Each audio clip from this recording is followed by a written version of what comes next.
요즘 혈당 때문에 마음 편할 날이 없으신 분들 많으시죠? 아침에 일어나 혈당을 재봤는데 전날보다 높게 나와 있으면 어제 먹은 게 자꾸 떠오릅니다. 특히 과일은 몸에 좋다는 말을 믿고 챙겨 먹었는데 오히려 수치가 올라가 있으면 혼란스러울 수밖에 없습니다. 실제로 병원 상담 현장에서 가장 많이 나오는 질문 중 하나가 바로 이것입니다. 과일은 건강식품인데 왜 당뇨가 있으면 조심해야 하느냐는 겁니다. 이 혼란을 그대로 두면 어떤 분은 과일을 전부 끊고 어떤 분은 괜찮겠지 하며 계속 드시다가 혈당 관리가 무너집니다. 문제는 과일 자체가 아니라 과일을 대하는 방식입니다. 상담을 하다 보면 단 음식은 다 끊었는데 왜 혈당이 안 잡히죠라고 말씀하시는 분들이 많습니다. 자세히 들어보면 밥과 반찬은 줄였는데 대신 과일을 자주 드신 경우가 적지 않습니다. 과일은 자연에서 온 음식이기 때문에 안전하다고 느끼기 쉽지만 당뇨가 있는 몸에서는 반응이 다르게 나타날 수 있습니다. 실제로 최근 식습관 분석 자료를 보면 혈당 조절이 잘 안 되는 고령, 당뇨 환자들 중 상당수가 과일 섭취 시기와 양을 잘못 알고 있는 경우가 많았습니다. 과일을 끊으라는 이야기가 아니라 제대로 알고 먹어야 한다는 이야기입니다. 제가 만났던 한 70 넘은 어르신 이야기를 하나 들려드리겠습니다. 이분은 당뇨 진단을 받고 난 뒤 설탕, 빵, 과자는 물론이고 과일까지 거의 드시지 않았습니다. 혈당은 조금 나아질 거라 생각했지만 실제로는 크게 변하지 않았고 오히려 기운이 떨어지고 변비가 심해졌으며 입이 자주 마르고 쉽게 피곤해졌습니다. 식단을 살펴보니 식이섬유와 수분 섭취가 크게 부족한 상태였습니다. 과일은 전부 나쁜 음식이라고 믿고 있었던 겁니다. 이 지점이 많은 분들이 겪는 착각의 시작입니다. 과일이 당뇨에 좋기도 하고 나쁘기도 한 이유는 과일 속 당이 우리 몸에 흡수되는 속도 때문입니다. 같은 당이라도 몸으로 들어오는 속도에 따라 혈당 반응은 완전히 달라집니다. 쉽게 말해 성냥불처럼 순식간에 타오르는 당이 있고 장작처럼 천천히 타는 당이 있습니다. 문제는 나이가 들수록 이 당을 처리하는 능력이 떨어진다는 점입니다.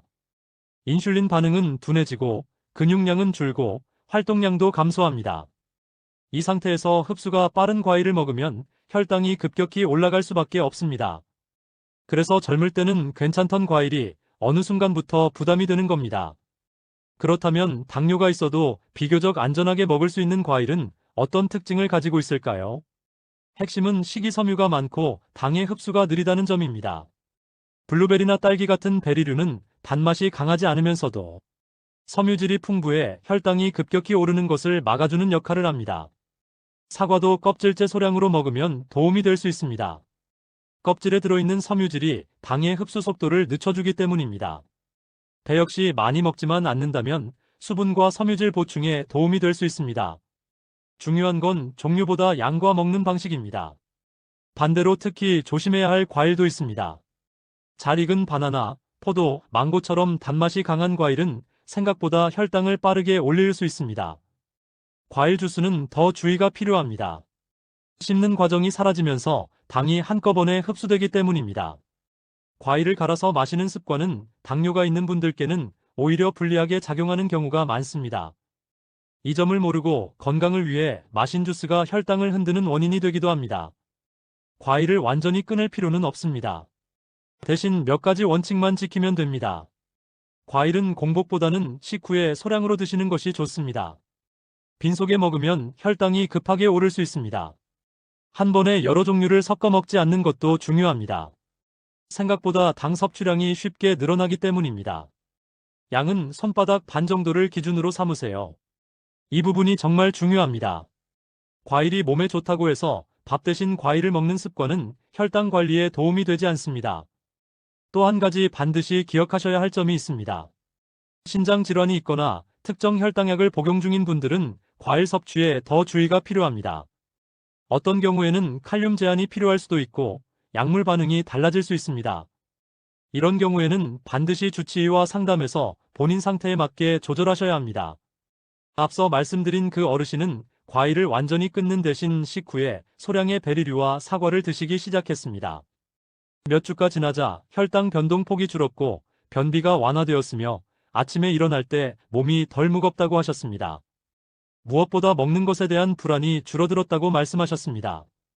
이 변화는 단순한 숫자 이상의 의미를 가집니다. 여기에 식후 가벼운 걷기와 충분한 수면을 더하면 효과는 더 좋아집니다. 식후 10분 정도만 천천히 걸어도 혈당이 급격히 오르는 것을 막는 데 도움이 됩니다. 잠을 잘 자는 건 역시 혈당 조절과 깊은 관련이 있습니다. 아주 큰 변화를 주지 않아도 됩니다. 조금만 바꿔도 몸은 반응합니다.